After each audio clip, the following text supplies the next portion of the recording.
like a bit of geopolitics as well, and Brexit was the biggest stir-up in Europe to date. Let's see what people think post-Brexit over the past 2 years.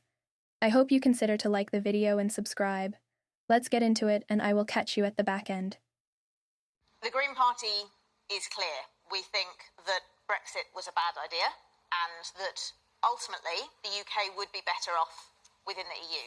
Now, we're realistic that that isn't going to happen straight away. And also, that is not how people voted. No, but... This is why they don't allow me on that show, because please, I beg of you, just try and say some shit to me like... That is not how people voted. Yeah, 52% of voters did vote to leave the EU. 3 elections, 5 prime ministers, and 8 fucking years ago. It's no longer democratically relevant. Certainly not relevant enough to force 70 million people to live through excess poverty against their will, because the majority of people would vote to rejoin the EU, because of a vote that happened a decade ago. So it's probably a good thing that after BBC Question Time called to vet me in 2018, they clearly decided to never ever use me, because they know how I'd respond to Fiona Bruce saying, But that is not how people voted. "Motherfucker, I don't care." Was Brexit a good or bad idea? Terrible idea. Fundamentally ruined every aspect of our country, and by every measurable factor, it's weakened us. We can't...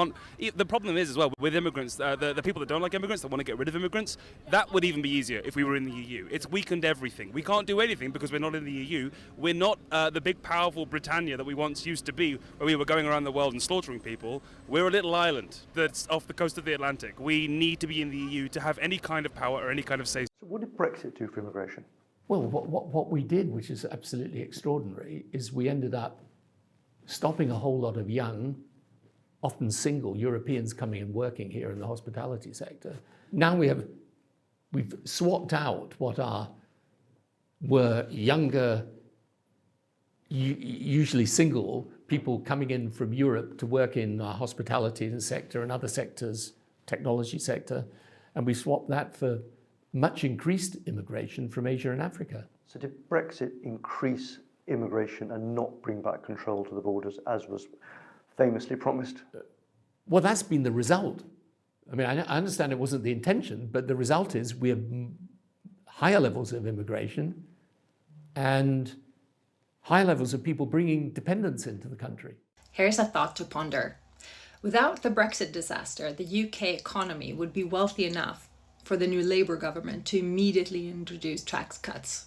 And the cost of Brexit is now higher than everything the UK has paid into the EU since 1973. Like most things, there are pros and cons, but when people voted for Brexit, they did not want to listen to the cons. Now the cons are showing its head. People wish they were in the EU. We will see what comes of this. Again, y'all, this was food for thought. What do you think? See you in the comment section below. But wait. If you liked this video, you will surely like this one. You can thank me later.